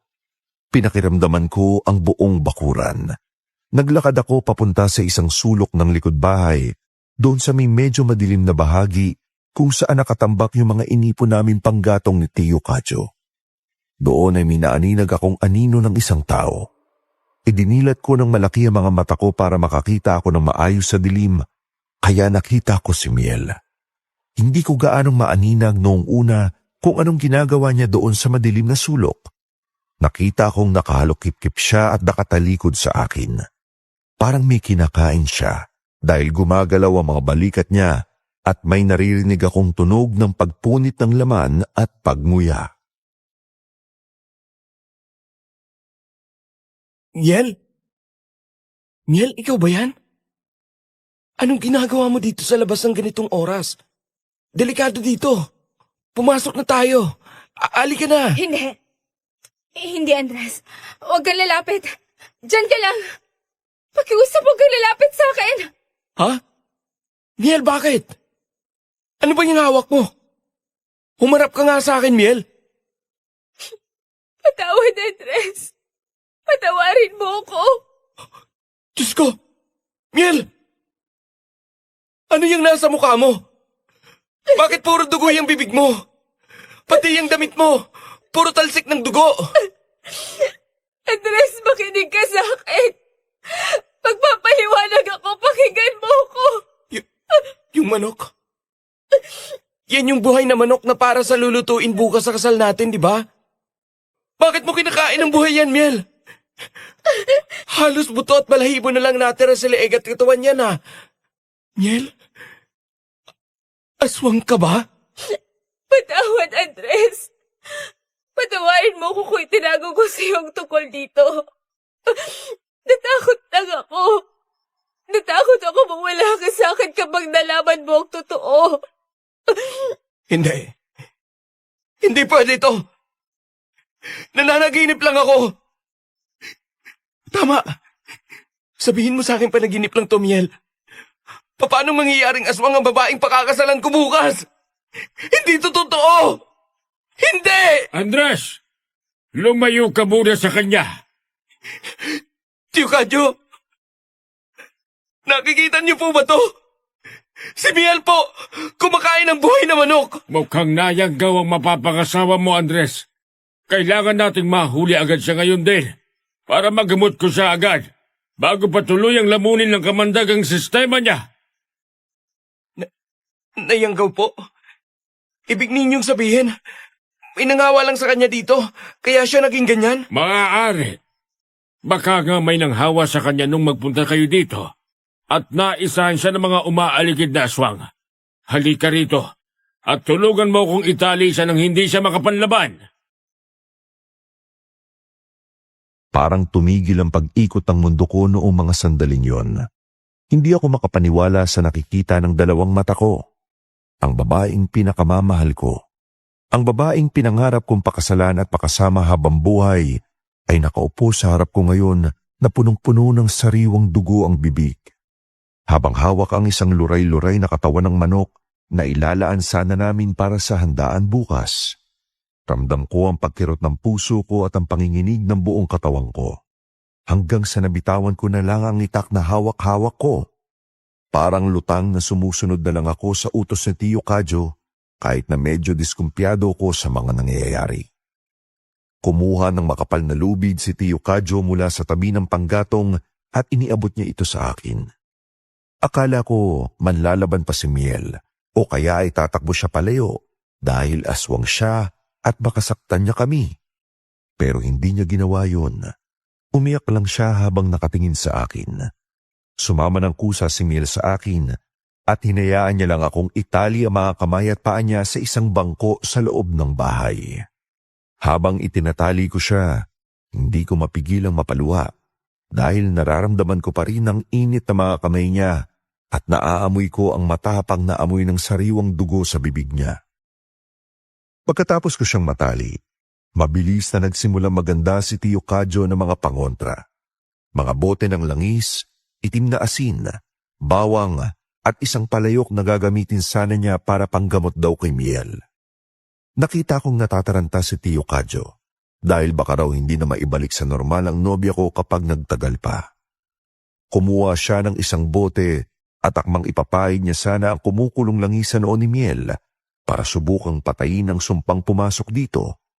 Pero bigla itong pinigilan ni Miel habang patuloy pa rin sa pag-iyak ang dalaga. Umiling-iling si Miel. Pinigilan niya si Tio Kadyo sa ginagawa nito. Tio Kadyo, tama na po yan. Huwag niyo na pong ituloy yan. Dahil masasayang lang po ang ginagawa niyo. Hindi po yan ang kailangan para gumaling ako. Anong pinagsasabi mo dyan, Miel? Kailangan kitang gamutin bago ka patuluyang maging halimaw. Kapag hindi natin ilagapan to, tuluyan ka nang maghahanap ng laman ng tao. Wala po kayong magagawa para sa akin. Hindi po ito basta magagamot ng mga halamang gamot o orasyon. Si Andres lang po makakatulong sa akin. Anong sinasabi mo dyan, Miel? Magtiwala ka sa tiyo ko. Kaya niya yung tanggalin sa katawan mo. Hindi ba't nahawaan ka lang pagdating natin dito? Gagamutin ka ni Tio Kadyo. Magiging maayos ang lahat. Ilalaban kita. Hindi simpleng mangyayanggaw ang nangyari sa akin, Andres. Walang kumagat o naghawa sa akin pagdating natin dito kina Tio Kadyo. Kung hindi ka nayanggaw dito, ibig mong sabihin, dala mo na ang sumpa na yan bago pa kayo tumawid ng dagat at pumunta rito sa probinsya namin. Opo. Hindi lang ako ngayon naging aswang, Andres. Bago pa man tayo magkakilala dun sa Bicol, isa na akong aswang. Isinumpa na ako doon, Papa. Hindi kita maintindihan, Miel. Paano aswang ka na bago pa man tayo magkakilala? Pamilya kayo na may-ari ng kuprahan doon. Paano nangyari yun? Yung pamilya ko, Andres. Mahirap lang talaga kami noon. Ibang-iba sa nakita at kinagisnan mong buhay ko. Hanggang sa makilala ng nanay at tatay ko ang pamilya ni na Oscar. Ano ba to, Miel? Naguguluhan ako. Oo, Andres. Mag-aaswang ang pamilya ni Oscar. Hinalok nila ang pamilya ko ng yaman at magandang buhay. Kapalit ko. Ibig mong sabihin, ibinenta ka ng sarili mong mga magulang sa pamilya ng mga aswang para makabayad sa mga utang nila at makaahon sa hirap? Halos gumuho ang mundo ko sa mga nalaman ko mula sa mismong bibig ni Miel. Nanlambot ang mga tuhod ko at napakapit na lang ako sa kawayang mesa namin dahil hindi ko na kayang tumayo ng diretsyo. Ang bigat-bigat ng nararamdaman ko. Hindi ko lubos maisip na ang babaeng itinuturing kong pinakamaganda at pinakamabait sa lahat ay may itinatagong ganito kadilim na lihim sa pagkatao niya. Doon ay pinaliwanag ni Miel ang lahat-lahat. Ang lihim tungkol sa totoong estado ng pamilya niya ang kasunduan, at kung bakit ganito na ang kanyang buong pagkatao. Habang nagsasalita siya, patuloy sa pag-agos sa mga luha niya at kitang-kita ko sa mga mata niya ang matinding pagsisisi at hirap na pinagdadaanan niya ng mag-isa sa napakahabang panahon. Ikinuwento niya na noon daw ay mahirap lang talaga ang pamilya nila. Baon sila sa utang at minsan ay wala pang makain. Siya ang ibinayad ng mga magulang niya sa pagkakautang nila sa pamilya ni na Oscar. Ginamit siya bilang kabayaran para sa pera at ginhawa. Labag kay Miel ang lahat ng tungkol sa kasunduang yon. Umiyak siya at nagmakaawa sa mga magulang niya pero wala na siyang nagawa. Isang araw naramdaman na lang niyang unti-unti nang may nagbabago sa katawan niya. Nagugutom siya sa mga bagay na hindi dapat kinakain ng normal na tao. Unti-unti na siyang naging ganap na aswang. Matindi ang pagkakagusto sa'yo ni Oscar noon pa. Hindi ba? Kinagat ka ba niya nang hindi mo na mamalayan? Dahil ganun ang naisip niyang paraan para makuha ka. Hindi niya ako kinagat, Andres. Iba ang ginawa nila para tuluyan ako mapunta sa kanila. Hinuhaan na pala ako ng pagkaaswang ni na Oscar noon pa man. Paano nila ginawa yun sa'yo? Nang hindi mo nalalaman, Iha. Gumamit ba sila ng itim na mahika? Sa pamamagitan po ng mga pagkain, Tio Kadyo. Ang nanay ko mismo. Siyang nagpapakain sa akin ng mga pagkain may kamandag ni Oscar. Kaya naging aswang ako. Na wala akong kaalam-alam.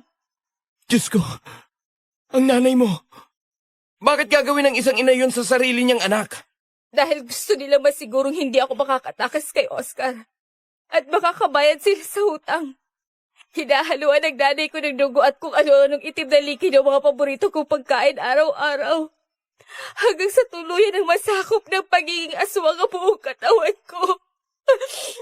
Wala akong nagawa, Andres. Napakasama nila. Mga wala silang puso para gawin yun sa'yo.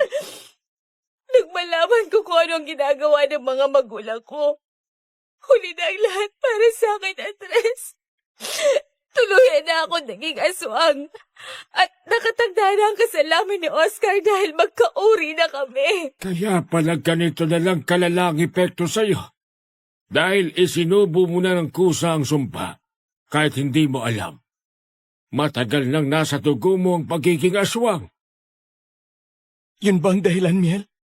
Kaya ba nagyayakang magtanan na lang tayo nung isang gabi? Oo, Andres.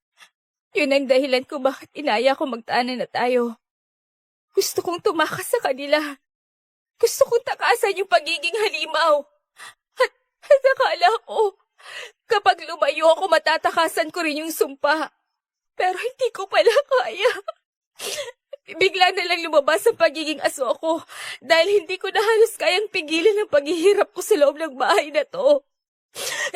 Na puro pangontra laban sa mga kauri ko. Patawarin mo ko, Andres. Patawarin mo ko. Sabihin mo nga sa akin ang totoo, Miel. Yun lang bang dahilan kaya mo ako inayang magtanan? Para makatakas ka kay Oscar? At para mailigtas mo ang sarili mo sa sumpa? Ginamit mo lang ba ako? Mahal mo ba talaga ako? Hindi. Hindi ganun yun, Andres. Mahal kita. Mahal na mahal kita.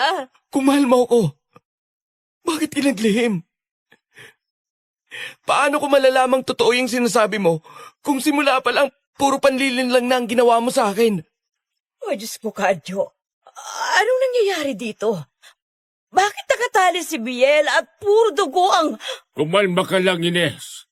Hayaan muna nating mag-usap ang dalawa para malinawan tayo sa lahat ng gulong ito. Pakinggan mo ako, Andres. Bago pa man tayo magkakilala, tanggap ko na ang kapalaran ko. Handa na ako mabuhay kasama si Oscar. Kahit hindi ko siya mahal. At kahit labag sa kalooban ko. Dahil alam ko wala na akong kawala. Eh bakit nga naisipan mo pang manggulo sa buhay ko? Kung tanggap mo na pala. Dahil nag-iba ang damdamin ko nang dumating ka, Andres. Ipinaranas mo sa akin kung gaano ako kahalaga. Ipinakita mo sa akin kung paano tratuhin ng tama. Dahil sa'yo, nagsimula ako magkaroon ulit ng pag-asa. Naisip ko baka sakali lang. Baka pwede pa ako maging masaya sa piling mo. Baka may pag-asa pa akong magmahal kahit na ganito na ako. Bakit hindi mo sinabi agad sa akin? Bakit hindi mo ipinagtapat para natulungan kita? Dahil pinagbantaan ako ni Oscar. Sinabi niyang papatayin ka niya oras na makipaglapit pa ako sa'yo. Kaya nga nung una, hindi ko agad maiparamdam sa'yo ang totoo kong nararamdaman. Dahil natatakot ako mapahaba ka ng dahil sa akin. Kung ganon, anong nagpabago sa isip mo?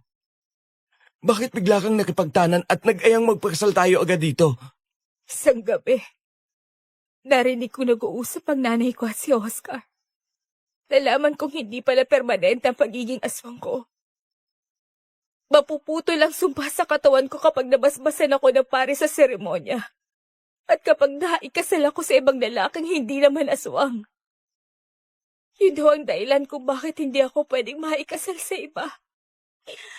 Dahil mawawala ng bisa ang kamandag ni Oscar sa katawan ko, Andres. Wala akong ibang nagawa kundi ang makinig sa bawat salitang lumalabas sa bibig ng babaeng mahal ko. Habang nagpapaliwanag siya, nakikita ko ang labis na takot at pangungulila sa mga mata niya.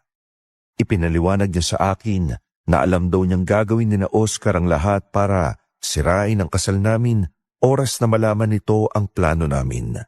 Kaya raw inaya niya muna ako magtanan sa napakalayong lugar na tawid dagat. Mahihirapan daw kasing sumunod ang mga aswang kung tatawid sila sa malalawak na katubigan papunta rito dahil maalat yun at kahinaan nila ang asin. Iba naman daw ang kaso niya dahil hindi pa naman siya ganap na halimaw, kaya nakatawid siya ng ligtas kasama ako. Akala raw niya ay matatagalan pa bago siya masundan ni na Oscar at ng pamilya nito, pero mukhang nagkakamali siya. Dahil yung mga aswang pala na umaali-aligid ngayon sa bahay ni na Tio Kadyo simula pa noong dumating kami, ay siya talaga ang hinahanap ng mga yon. Mga angkan pala ni na Oscar ang mga umaatungal sa labas. Kaya nung malaman ko yun, inaya na kita agad na magpakasal tayo. Ayoko makuha ko ni Oscar, Andres. Ikaw lang ang lalaking gusto ko makasama habang buhay. Gustong-gusto ko na talagang umamin sa'yo tungkol sa lihim ko noon pa man. Pero pinigilan ko lang ang sarili ko. Natatakot kasi ako baka pandarihan mo ako kapag nalaman mo ang totoo. Ayoko mamuhi sa akin ang kaisa-isang lalaking pinakamamahal ko. Yan lang ang kailangan kong marinig mula sa iyo, Miel. Wala na akong pakialam kung aswang ka man. Mahal na mahal kita. At handa akong tanggapin kung ano ka man. Andres, huwag kang lumapit. Baka hindi ko mapigilan ang sarili ko at makagat kita. Lumayo ka muna sa akin. Hindi ako lalayo, Miel. Nandito lang ako sa tabi mo. Hindi kita iiwan sa labang ito. Andres, mag-iingat ka. Mahaba pang mga pangil niya. Baka masaktan ka niya ng hindi sinasadya. Tia Ines, hindi po ako sasaktan ni Miel. Kilala ko po siya. At alam kong kilala rin ako ng puso niya. Andres, huwag mo ako yakap. Mahal na mahal kita, Miel. Nakapagtataka. Kahit nakadikit ka na sa kanya, parang wala siyang naramdamang pagnanasang kainin ka. Mukhang kahit sa kabila ng pagiging aswang niya, Andres, nakilala pa rin ang sistema niya na ikaw ang lalaking mahal niya. Mahal na mahal talaga kita, Andres. Kung ganun ang sitwasyon niyo, mas kailangan talagang matuloy ang kasal yung dalawa bukas. Walang pwedeng humadlang dito para tuluyan ang maputol ang sumpa sa katawan niya. At maging normal na tao si Miel. Yun ay kung matutuloy nga ang kasal nyo.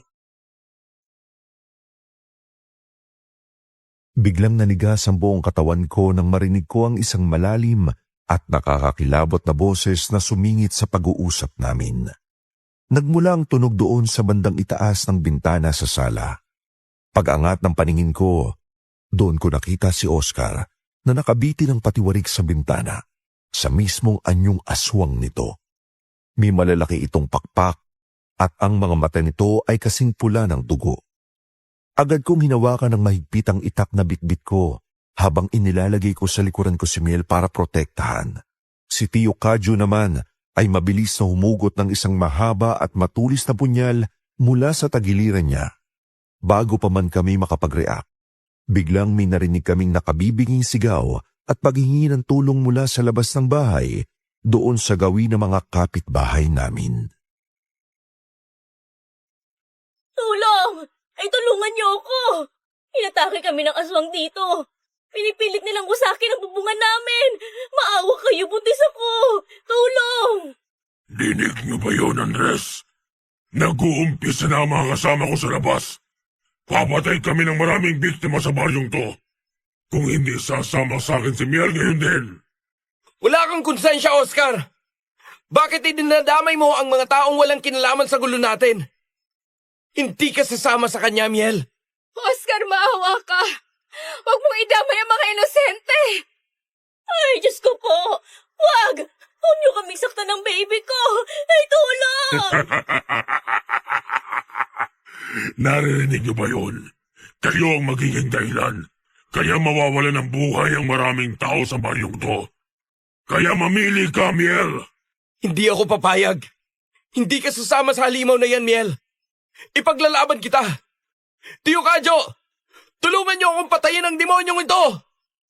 Hindi, Andres. Pakiusap na huwag na tayong lumaban. Hindi ko kayang maraming mapahamak at mamatay ng dahil lang sa akin. Patawad, Andres. Baka hanggang dito na lang talaga tayo. Anong sinasabi mo, Miel? Huwag kang sumuko. Hindi tayo pwedeng sumuko laban sa aswang na yan. Ay, Diyos ko po! Tulungan niyo kami! Ah, ang anak ko! Wala na tayong oras, Andres. Pero Miel, Pakawalan mo yung mga biktima niyo, Oscar. Handa na ako sumama sa'yo. Huwag niyo lang sasaktan ang kahit na sino dito. Sa wakas, Miel, mapapasakin ka na rin. Halika! Patawad, Andres. Paala. Diyos ko! Ay, Kapitan Hector! Salamat at dumating kayo. Tulungan niyo ako. Nandito sila. Sugod mga kasama. Walang aswang na makakatakas ng buhay ngayong gabi. Tapusin na natin ang lahat ng mga aswang na yan. Bago pa man tuluyan sumama at makuha ni Oscar si Miel, bigla na lang umalingaw-ngaw ang mga sigaw sa labas ng bahay. Nagsidatingan na pala ang mga tanod sa baryo, kasama ang magiting na si Kapitan Hector, at sumugod sila sa mga aswang na umaaligid sa labas. Nagkagulo na ng tuluyan. Dahil sa dami at ingay ng mga dumating, napalingon bigla si Oscar sa direksyon ng kapitan at ng mga tanod. Nawala ang atensyon niya sa amin at doon na ako nakakuha ng tiyempo. Kumuha ako ng buwelo at bigla kong tinaga ang mukha ni Oscar na nakadungaw sa bintana gamit ang itak ko. Namilipit siya sa sakit at umiyaw ng napakalakas habang tumatalsik ang dugo. Pero hindi pa ako doon natapos. Habang nawawalan siya ng balanse, mabilis na inagaw ko pa ang punyal na hawak ni Tio Kadyo at itinarak ko rin yun ng malalim sa mismong noo ni Oscar. Dahil doon, bumagsak ang malapaniking wangis ni Oscar sa lupa. Nangingisay pa ito, pero bago pa man ito makaumang para lumaban ulit, nahugot na ni Tio Kadyo ang isang tuyong palaspas na nakasabit sa itaas ng puno. Sinindihan niya yon gamit ang lighter na nasa bulsa niya, bago niya yun mabilis na pinadikit sa pakpak ng nagkikikisay na si Oscar. Oh! Mainit! Patayin niyo nga, boy! Mga napastangag kayo! Yan ang nababagay sa'yo. Masunog ka hanggang sa maging abuang-buong katawan mo. Tio Kadyo, yung iba pang mga aswang dun sa kalsada, lumalaban pa sila kina Kapitan Hector. Huwag kayo nga atras mga kasama. Hitarak ninyo ang mga sibat Sa kanila, tandaan ninyo, may pamilya tayong pinoprotektahan dito. Kadyo, Andres, tingnan niyo dyan sa silangan. Nagliliwanag ng kalangitan. Papasikat ng araw. Miel, ayos ka lang ba? Kumapit ka lang sa akin. Malapit nang matapos to. Andres, ang sakit ng buong katawan ko. Nagsisimula ng matunaw ang kapangyarihan nila dahil sa sikat ng araw. Tingnan nyo! Nagsisipagliparan ng iba palayo. Hayaan niyo sila. Tignan niyo ang nangyayari sa kanila sa impapawid. Biglang nagapoy ang buong katawan ni Oscar sa harap namin dahil sa benditadong palaspas, habang ang mga kasama naman nitong aswang ay hindi agad nakalaban sa maraming tanod at mga kalalakihan sa baryo na sumugod sa kanila. Napatay ang iba sa mga ito gamit ang mga sandatang may pangontra, habang ang iba naman ay sugatang nakatakas palayo. Nakita pa naming nagliparan sa himpapawid ang ilang aswang na natira, pero siya namang tuluyang pagsikat ng araw sa silangan na agad na sumunog sa kanila sa ere.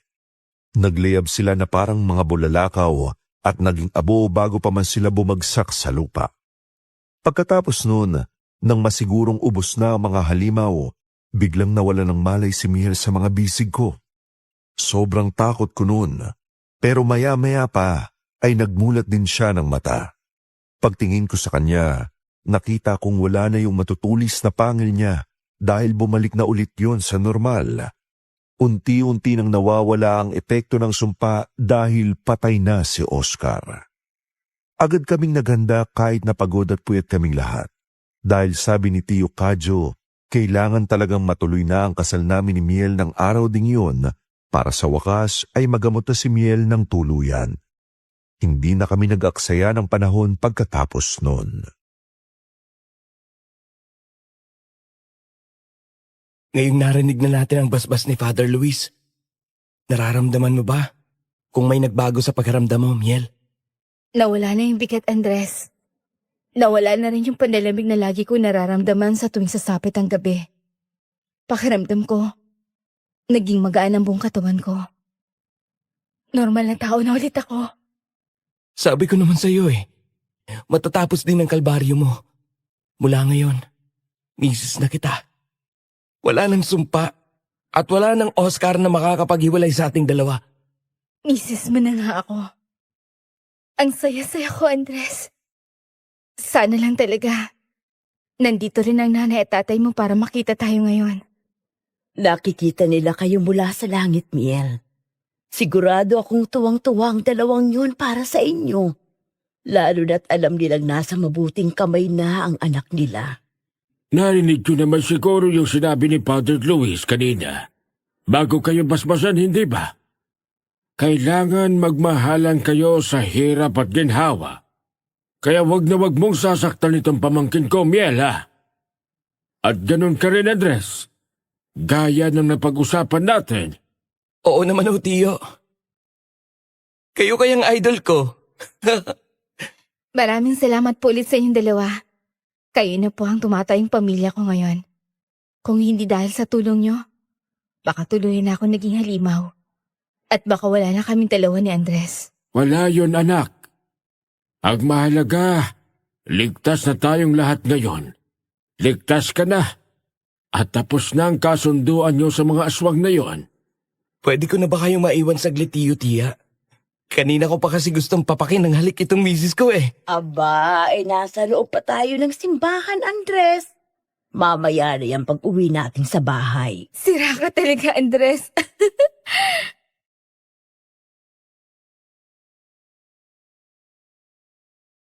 Nang matapos ang misa at ang palitan namin ng mga sumpaan, doon ko tuluyang naramdaman ang tunay na kapayapaan. Wala nang sisira sa pagmamahalan naming dalawa ni Miel. Kahit pagod at puyat kaming apat mula sa madugong labanan kagabi, napalitan niyo ng luha ng kaligayahan.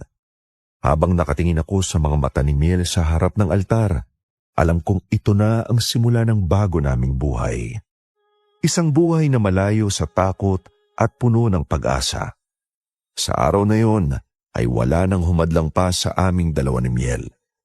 Pagkatapos nun, ay bumalik na rin sa normal ang sigla at saya ng buong baryo. Lalo na at alam nilang wala na ulit ang mga aswang na muling manggugulo sa kanila kahit kailan. Sa uli, nagsama kami ng matiwasay ni Miel. Hanggang ngayon ay dito pa rin kami nakatira sa bahay ni na Tio Kadyo at Tia Ines na nag-ampon sa amin bilang tunay na pamilya. Masaya kaming namumuhay, kasama rin ang dalawa naming anak ni Miel. Matapos ang lahat ng pangyayari, ay hindi na kami nagpasya pang bumalik sa Bicol. Wala na rin kaming balita sa mga magulang ni Miel dahil pinutol na niya ang koneksyon niya sa kanila. Wala na raw siyang nakikita pang dahilan para makipag-ugnayan siya sa pamilyang unang umabandona sa kanya nang ibenta siya ng mga ito sa aswang kapalit ng masaganang buhay. Hindi ko na rin naman siya kinulit pa tungkol doon.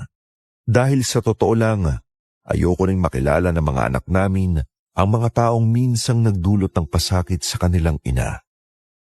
Minsan talaga, dadaan tayo sa napakaraming pagsubok at malalaking takot bago natin makamit ang tunay na kaligayahan. Pero gaya ng kwento naming ito ni Miel, sa huli ay nakuha rin namin sa wakas ang kasiyahan at katiwasayan na inasam naming pareho. Sana po ay nagustuhan ninyo ang kwentong ibinahagi ko sa inyo ngayon dito sa Kwentong Takip Silim.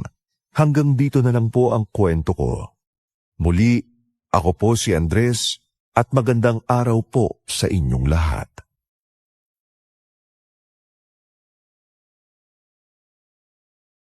Isa na namang napakagandang kwento ang napakinggan natin ngayon, mga mahal naming listeners. Isang kwentong nagpapatunay na ang tunay na pag-ibig ay handang hamakin ang lahat, mapagtagumpayan lang ang anumang pagsubok na dumating.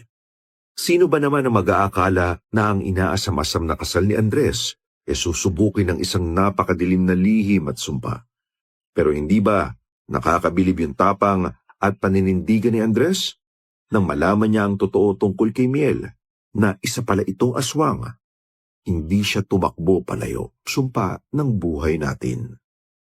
Maraming salamat sa inyong walang sawang pagtutok at pagsama sa amin palagi. Sana ay nakapagbigay na naman kami ng panibagong aral at inspirasyon sa inyo ngayong araw. Kung nagustuhan niyo ang kwento natin, huwag kalimutang mag-like, mag-iwan ng comment dyan sa ibaba at i-share na rin ang episode na to para mas marami pa tayong mapasayang listeners. Imbitado kayong makinig ulit sa susunod nating upload dahil marami pa kaming mga kwentong inihanda para sa inyo. Muli, ito po ang lingkod ninyo, si Sir Jag, na bumabati sa inyo ng isang magandang araw at hanggang sa susunod po ulit.